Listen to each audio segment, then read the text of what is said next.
함께 읽을 말씀은 고린도전서 3장 말씀 함께 공동체 성경 읽기로 들으면서 읽도록 하겠습니다.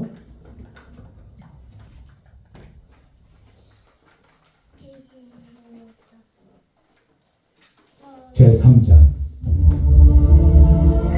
형제들아, 내가 신령한 자들을 대함과 같이 너희에게 말할 수 없어서 육신에 속한 자, 곧 그리스도 안에서 어린아이들을 대함과 같이 하노라. 내가 너희를 젖으로 먹이고 밥으로 아니하였노니 이는 너희가 감당하지 못하였음거니와 지금도 못하리라. 너희는 아직도 육신에 속한 자로다. 너희 가운데 시기와 분쟁이 있으니 어찌 육신에 속하여 사람을 따라 행함이 아니리요. 어떤 이는 말하되 나는 바울에게라 하고 다른 이는 나는 아볼로에게라 하니 너희가 육의 사람이 아니리요. 그런즉 아볼로는 무엇이며 바울은 무엇이냐? 그들은 주께서 각각 주신 대로 너희로 하여금 믿게 한 사역자들입니다. 나는 힘없고 아볼로는 물을 주었으되 오직 하나님께서 자라나게 하셨나니 그런즉 심는이나 물 주는 이는 아무것도 아니로되 오직 자라게 하시는 이는 하나님뿐입니다. 심는 이와 물 주는 이는 한 가지이나 각각 자기가 일한 대로 자기의 상을 받으리라. 우리는 하나님의 동역자이며 너희는 하나님의 밭이요 하나님의 집입니다. 내게 주신 하나님의 은혜를 따라 내가 지혜로운 건축자와 같이 터를 닦아보매 다른 이가 그 위에 세우나 그러나 각각 어떻게 그 위에 세울까를 조심할지니라. 이 닦아둔 것 외에 너희 다른 터를 닦아둘 자가 없으니 이 터는 곧 예수 그리스도다. 만일 누구든지 금이나 은이나 보석이나 나무나 풀이나 지프로 이 터 위에 세우면 각 사람의 공적이 나타날 터인데 그날이 공적을 밝히리니 이는 불로 나타내고 그 불이 각 사람의 공적이 어떠한 것을 시험할 것입니다. 만일 누구든지 그 위에 세운 공적이 그대로 있으면 상을 받고 누구든지 그 공적이 불타면 해를 받으리니 그러나 자신은 구원을 받되 불 가운데서 받은 것 같습니다. 너희는 너희가 하나님의 성전인 것과 하나님의 성령이 너희 안에 계시는 것을 알지 못하느냐? 누구든지 하나님의 성전을 더럽히면 하나님이 그 사람을 멸하시리라. 하나님의 성전은 거룩하니 너희도 그러하리라. 아무도 자신을 속이지 말라. 너희 중에 누구든지 이 세상에서 지혜 있는 줄로 생각하거든 어리석은 자가 되라. 그리하여라 지혜로운 자가 되라.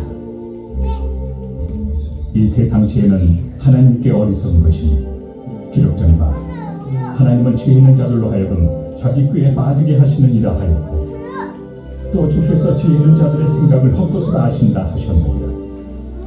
그런즉 누구든지 사람을 자랑하지 말라. 만물이 다 너희 것입니다. 바울이나 아볼로나 게바나 세계나 생명이나 사망이나 지금 것이나 장래 것이나 다 너희의 것이요 너희는 그리스도의 것이요 그리스도는 하나님의 것입니다. 아멘. 할렐루야. 따라합니다. 나는 그리스도의 것입니다. 내 안에 그리스도가 있습니다. 이 말씀드린 이 개념은요 정말 새로운 개념이에요. 지금 새로운 개념이라는 뜻이 아니라 인류 역사상 모든 종교, 문화, 국가 그리고 모든 지혜로운 자들이 말하는 가르침들, 그죠? 그런 것들에 대해서 유일하게 새로운 이제 생명의 창조적인 어떤 가르침, 개념이라고 생각하시면 돼요. 그래서 새로운 것이다라는 거예요. 왜냐하면은 그 과거에 옛날에 우리나라 이제 사람들이 숭상하는 게 뭐예요? 유교 문화, 불교 문화 이런 게 있잖아요. 그리고 각 나라마다 뭐 힌두교도 있고 일본은 종교가 많아가지고 신이 몇천 만 개가 된대요.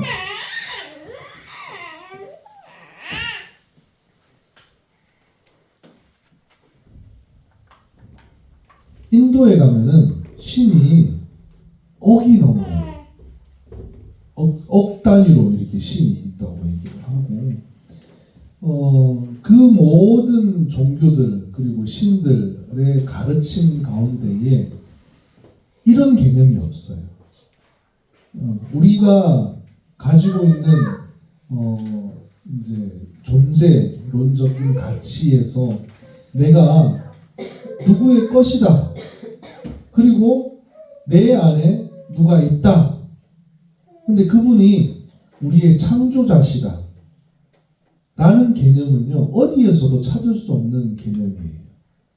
그리고 이게 완성된 단계가 성경에서는요, 하나님이 원래 저 하늘에 계신 분처럼 우리가 이해를 하고 있다가 그 하나님이 아브라함을 찾아오셨죠. 그 다음에 모세를 또 찾아오세요. 그 놀라운 분이 우리 인간을 직접 찾아오세요. 그러면서 그때까지만 해도 하나님이 우리에게 얼굴을 보이셨다 안 보이셨다? 안 보이셨다. 등만 보이셨어요. 그리고 왜 안 보이셨을까요? 우리를 갖다가 마주하게 되면은 너네가 죽을까봐 내가 그렇게 못하겠다 선포하셨고, 그리고 이스라엘의 예배의 처소에 임재하셨어요. 오시긴 오셨는데 그 임재가 뭐냐면 하나님께서 직접 임재하시는데 임재의 영광의 빛으로 오셨어요. 그런데 그때까지만 해도 영광의 빛으로 예배의 처소에 지성소에 오셨다. 성전에 오셨다. 그러면서도 누구만 거기에 가까이 갔어요? 대제사장만 제비뽑기를 해서 들어갔어요. 죄가 있으면 죽었어요. 하나님과 가까이 왔음에도 불구하고 정말 이렇게 어떻게 보면은 멀리 떨어져 있는 듯한 하나님의 존재였다는 거죠. 그런데 하나님께서 이 땅을 창조하셨을 때 에덴 동산에서는 어땠을까요?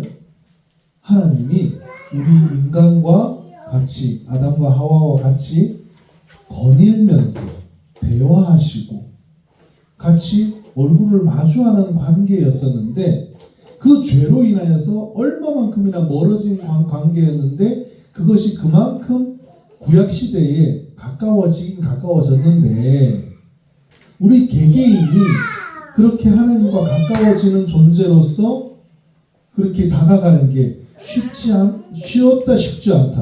쉽지 않다. 그런데 하나님은요, 정말 원대한 계획을 가지시고 역사를 주관하시고, 여기 오는 말씀의 제목처럼 지혜로운 건축자와 같이 이것을 만들어 가시고 있다는 거예요. 그 궁극의 정점에서 누가 오셨어요?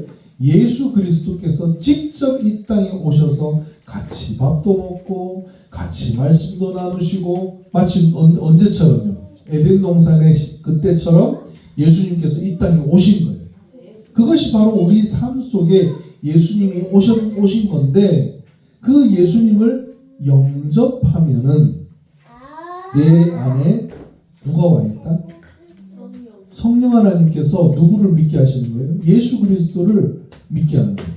오늘 읽은 말씀 23절 마지막에 보면은요, 그리스도는 하나님의 것이다. 하나님의 것인데 그리스도가 오셔가지고 너희를 갖다가 그리스도의 것으로 만들었다는 거예요. 그래서 그 예수 그리스도께서 오셔가지고요, 똑똑똑 두드리세요. 우리 박다니엘의 마음에도 똑똑똑 두드리시고, 우리 최정숙 권사님 똑똑똑, 이옥희 집사님 똑똑똑, 우리 사모님, 김현우 집사님 다 똑똑똑 두드리세요. 그럼 우리는 어떻게 해야 된다? 우리 아이들도 어떻게 해야 된다? 마음을 열어서 영접하는 거예요. 영접하는.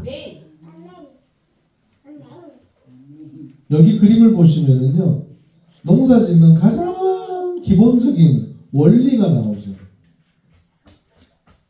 새싹이요, 환경과 조건을 갖추면은 내가 뭘 하는 게 있나요? 그냥 심기만 심은 거죠. 그죠? 그리고 물을 갖다가 똑 떨어져가지고 비가 와야지, 또 해가 비추어야지 자라는 거잖아요. 올해처럼 비가 너무 많이 와버리니까 또 작물이 또 잘 안 돼요. 너무 메말라가지고 건조해도 작물이 안 되고. 그 내가 하는 건가요? 하나님이 하는 건가요? 하나님이 하시는 거예요. 그리고 바람이 불어가지고 대류의 현상에 공기가 이렇게 있어가지고 공기 안에 이산화탄소의 농도가 얼마가 돼야지 식물이 광합성을 하고요. 그게 지금은 과학자들이 다 밝혀냈으니 망정이지. 이 공기 중에 이산화탄소의 농도도 안 맞으면요 농사도 안 돼요. 우리가 눈에 보이는 것뿐 아니라 눈에 보이지 않는 많은 하나님의 간섭하신 섭리가 있다는 거예요. 아멘. 마태복음 21장 42절 말씀 보면은요, 성경에 건축자들이 버린 돌이 모퉁이의 머릿돌이 되었다. 예수님이 오셨는데 그 예수님을요 마치 뭐처럼 버렸다고요? 버린 돌, 건축자들이 막 뭘 만들다가 아이고 이 바위는 쓸모가 없어 하면서 덜커덕 버려버렸다. 그 버린 돌을 하나님께서요 톡 쓰셔가지고는 그게 뭐가 된 거예요? 머릿돌이 되었다. 무슨 머릿돌요? 어떤 건축의 머릿돌요? 교회의 머릿돌이 되십니다. 우리 성도들을 위한 성전의 머릿돌이 되십니다. 그게 참 어떻게 보면은요, 우리 인간의 눈으로 보면은 말이 안 되는 거예요. 말이 안 되는 거예요. 신기한 일이에요. 왜요? 하나님이 저 멀리는 하나님이 세상에서 종교에서 모든 가르치면서 얘기하는 그런 절대적인 존재가 우리 가까이 왔다는 것 자체가 신기한 이야기라는 거예요.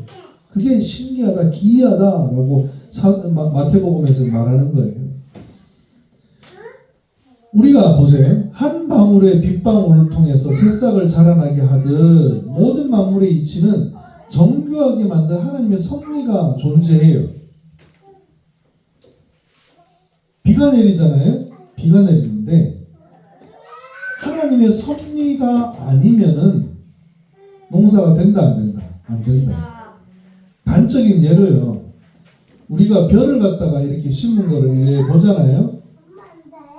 그게 집집마다 다 달라요. 벼가 이렇게 어떤 집에 가면 다 쓰러져 있는 집도 있고, 어떤 집들은 보면 다 이렇게, 제가 이제 그거를 원리를 몰라가지고 권사님한테 물어보니까 비료를 너무 많이 주면은 웃자라가지고 애가 머리가 무거워지니까 넘어진다는 거예요. 그런 부분도 있고, 또 비가 많이 오면은 어떻게 돼요? 애들이 웃자라가지고 또 바람이 불면 어떻게 돼요? 다 넘어가죠. 태풍이 오면 어떻게 돼요? 막 다 쓰러지는데, 태풍이 와가지고 쓰러지는데 어느 집은 안 쓰러져 또. 그게 하나님이 축복을 더 주셔서 그런가요? 아니요. 하나님의 자연적인 섭리가 섭리. 인류 역사에요. 예수 그리스도의 보혈이 뿌려졌어요. 그 보혈이 뿌려졌고 구원의 새싹이 자라나게 됩니다. 그래서 우리는요, 지혜로운 건축자가 가져온 그 하나님의 섭리 가운데 우리들은 놓여져 있는 거예요. 그러면 우리는 어떻게 살아야 돼요? 그 섭리를 알고 영접하면 돼요. 아멘. 자, 비가 왔어요. 비가 왔는데 물이 뚝 떨어졌어요. 지금 새싹처럼. 그런데 이 새싹이 비를 거부해. 나 물 스며드는 거 아이고 축축해서 싫어 이라고 비를 거부하면 어떻게 돼요? 죽어요. 못 자라요. 자라나지를 못하는 거예요. 햇빛이 비치는데 아이고 햇살이 따가워. 난 그늘이 좋아. 그럼 어떻게 돼요? 안 자라는 거죠. 골로새서 2장에 보면은 이 원리를 이렇게 얘기를 합니다. 연합하여 하나님이 자라게 하심으로 자란다. 아멘. 교회는요 그런 존재고 우리 개인들은요 그런 존재예요. 누구와 연합해야 돼요? 하나님과 연합해야 되고. 누구와 연합해야 돼요? 성도들과 연합해야 돼요. 아멘. 누구와 연합해야 돼요? 성령님이 하시는 말씀과 연합돼야 돼요. 아멘. 세상의 어떤 엉뚱한 이야기가 아니라 성령의 말씀하시는 그 말씀이 내 삶 속에 연합되어야 돼요. 아멘. 시편 147편 말씀에 보면은요, 그가 구름으로 하늘을 덮으시며 땅을 위하여 비를 준비하시며 산에 풀이 자라게 하시며.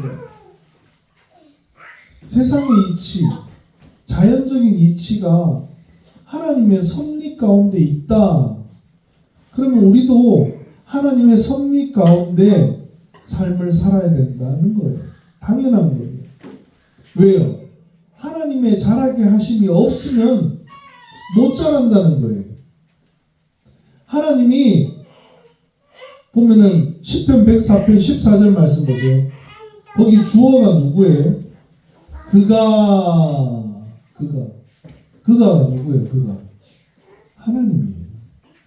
하나님이 가축을 위한 풀과 사람을 위한 채소를 자라게 하시며. 농사짓는 분들이 이제 수고하시죠.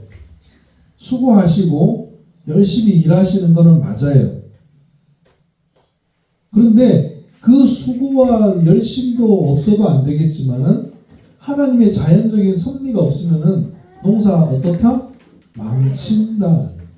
그것처럼 하나님께서요, 자라게 하시고 나게 하시고, 그게 하나님의 당연한 섭리입니다. 오늘 읽은 고린도전서 3장 7절 말씀 보세요. 심는 이나 물 주는 이는 어떻다? 아무것도 아니래요. 농사 짓는 분들 보면 좀 섭섭할 수 있겠죠. 그죠? 내가 약도 치고 심기도 하고 내가 얼마나 수고를 많이 했는데 라고 하지만 전체적으로 자라는 그 기간 동안에 일어나는 많은 일들에 비하면은요, 내가 들인 시간이 많아 보이지만은 그 많은 작물들이, 전 지구에 있는 작물들이 자라게 하는 분은 누구시다? 네. 그걸 성경에서 뭐라고 얘기해요? 따라합니다. 오직 자라게 하시는 이는 하나님뿐이십니다. 하나님뿐이십니다. 하나님의 지혜가 아니면은요, 안 되고요. 사람이 그렇게 농사를 지을 수 있는 것도 하나님의 지혜가 부어지니까 지혜롭게 농사를 짓는 거예요. 아까 와가지고 사모님도 얘기하시고 같이 얘기를 한 것 중에서 당근이 안 자라는 이유 뭐예요? 안 솎아줬다는 거잖아요. 그게 뭐가 없어서 그래요? 지혜가 없어서 그래요. 경험이 없어서 그래요. 내년에는 이제 잘할 수 있겠죠?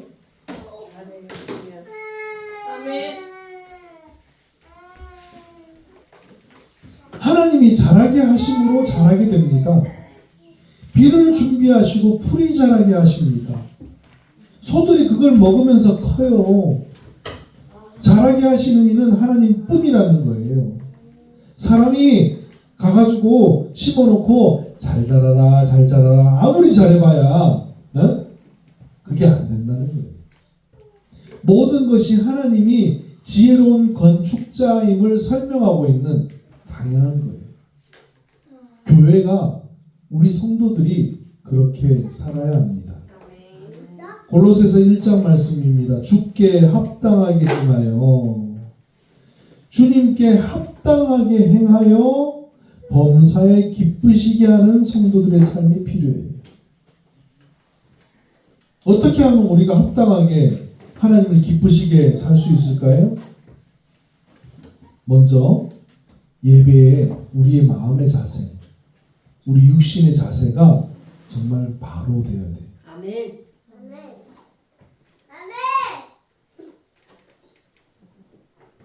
아직 어린 아이들이라서 그런 마음의 자세, 육신의 자세를 바로 잡는 게 쉽지 않죠.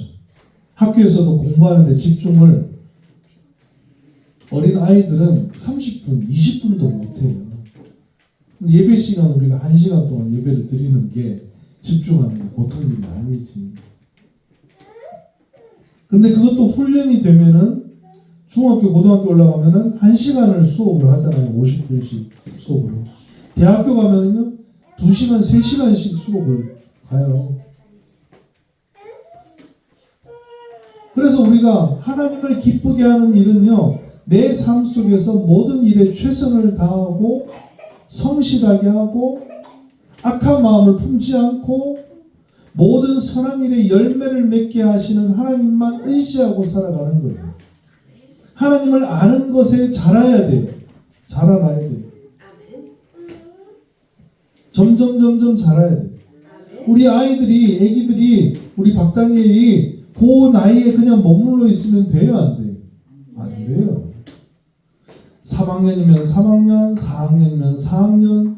우리 다니엘이 온 지가 벌써 5년이 돼가지고 유치원에, 여기 오자마자 유치원에 갔었는데 지금 벌써 4학년이 됐어요. 한 해 안 자라는 것 같아도 자라요. 네, 자라요. 그리고 살도 찌고요. 그죠?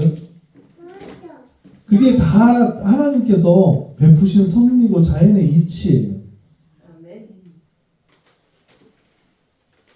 이제 못 들어요. 박다니엘은 이제. 예전에는 한 손으로 번쩍번쩍 들어가지고 다녔는데 에스더처럼 지금은 이제 엄마가 깔리면은 엄마가 비명 지르고 그래요.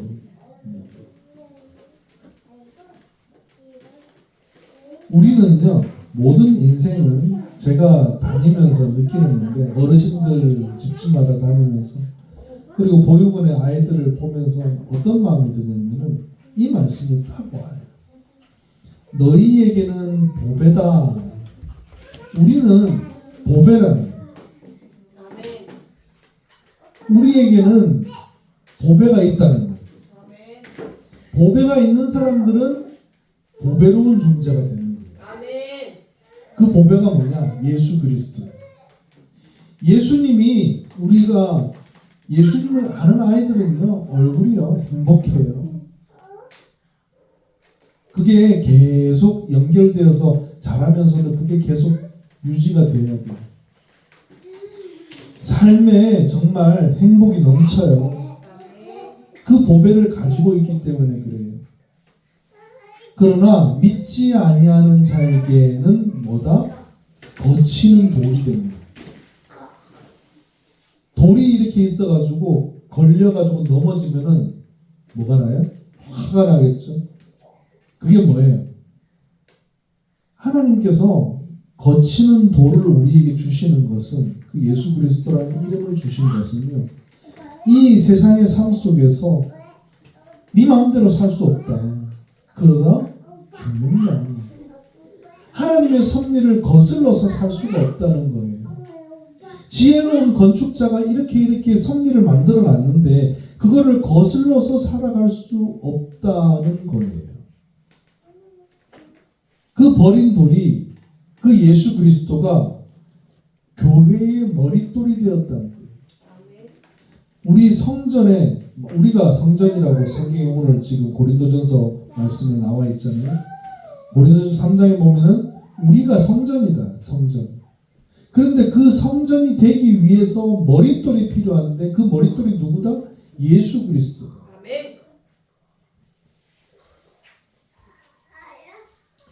내게 주신 하나님의 은혜에 따라, 그 예수님이 우리에게 주어진 것은요, 은혜입니다.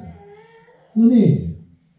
아니면요, 이 모든 인류의 역사가요, 전쟁의 소용돌이에서 모두 멸망할 수밖에 없고요, 자연적인 재해에서 멸망할 수밖에 없는 존재이지만 하나님께서 은혜를 따라 지혜로운 건축자와 같이 털을 닦아 두었다. 따라합니다. 털을 닦아 주셨다. 우리들은요, 그 터 위에서 교회를 어떻게 세울 것인가, 내 인생을 어떻게 세울 것인가, 이 보배로운 것들을 어떻게 열매 맺게 할 것인가를 고민하면서 성실하게 살면 돼요.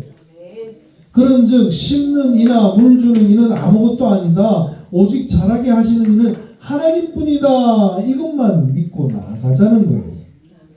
다른 이가 그 위에 세우나, 그러나 따라합니다. 각각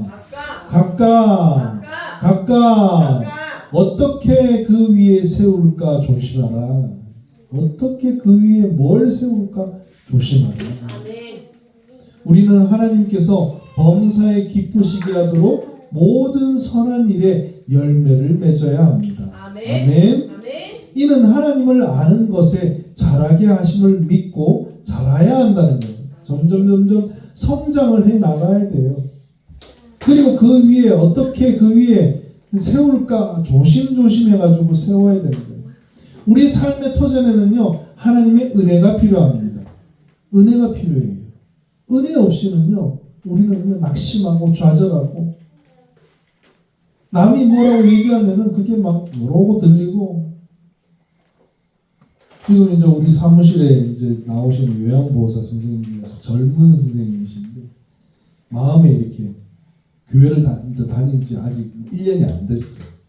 근데 뭔가 마음에 상처가 받은 거예요. 아주 속상해가지고 연락처 다 끊고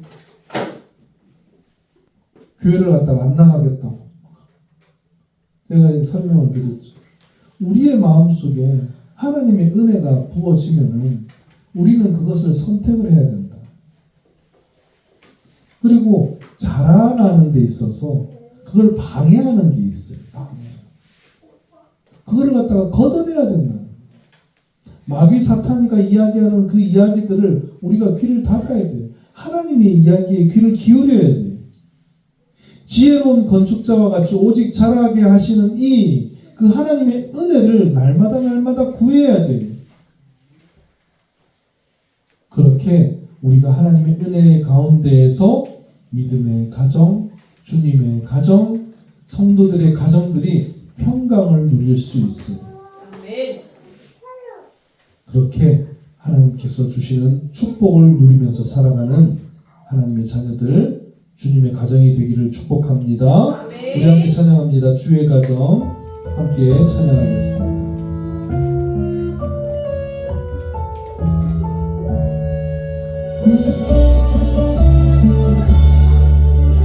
믿음으로 사는 가정은 믿음으로 사는 가정은 가난해도 부족하지 않게 하시며 소망으로 사는 가정은 아픔에도 더 풍성한 위로 주시네. 마른 떡 하나에 화목하고 함께 살아가네. 감사하며 고난이 올 때에 기도하는 가정 하나님 돌보시네. 주의 가정은 작은 천국이라 주의 가정에 참된 행복 있네. 이 땅에 살아가는 모든 순간 주가 지키시고 항상 인도하시리.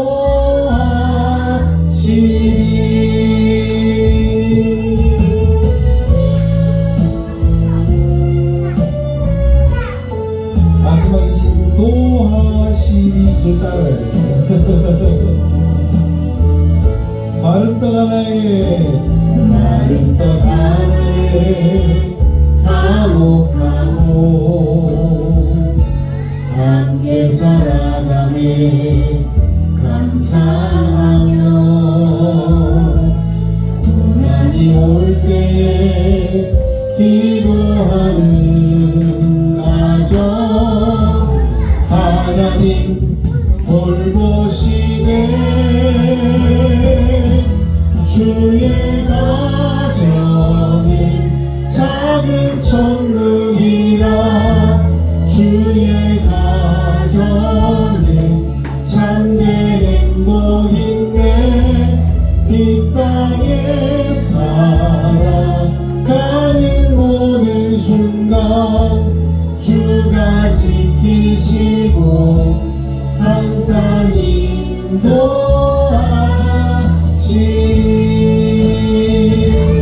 주의 가정은 작은 천국이라 주의 가정에 참된 행복이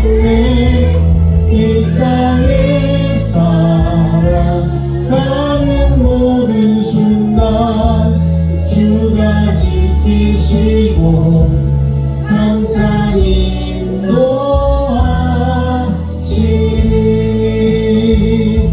세상 끝날까지 항상 인도하시리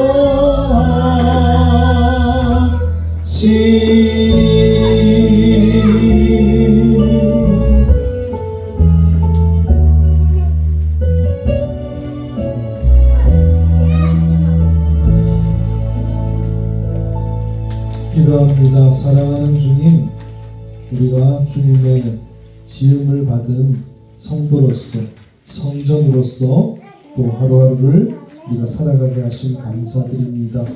주님께서 주시는 귀한 은혜가 너무나도 큽니다. 우리들은 주님 앞에서 복 있는 자로서 살아가며 하나님을 찬양하며 여호와께서 인정하시는 우리의 삶이 되기를 원합니다. 너희는 너희가 하나님의 성전인 것과 하나님의 성령이 너희 안에 계시는 것을 알지 못하느냐, 이 말씀을 마음속에 새깁니다. 하나님의 성전을 더럽히지 아니하고 하나님의 성전이 거룩하며 우리가 우리 마음을 온전히 하나님께 드려서 지혜 있는 자로 이 땅을 살아가기를 원합니다. 축복하시고 함께하시고 역사하여 주시옵소서. 지금은 연약한 우리를 부르셔서 함께 동행하기 원하시고 지혜를 부어주시기 원하시며 사랑으로 충만한 삶을 살아가기 원하시는 예수 그리스도의 은혜와 이 땅에서 열매 맺는 삶을 살아가기를 원하시는 무한하신 하나님의 사랑하심과 우리의 마음을 살피시며 임재하시는 성령님의 감화 감동 교통하심이 이곳에 모인 성도들과 주님의 자녀들, 믿음의 가정들, 선교지의 선교사님들과 그 많은 영혼들 위에 이제로부터 영원히 함께 하시길 간절히 축원하옵나이다. 아멘. 할렐루야. 우리 옆에 사람들과 인사합니다. 사랑합니다. 축복합니다.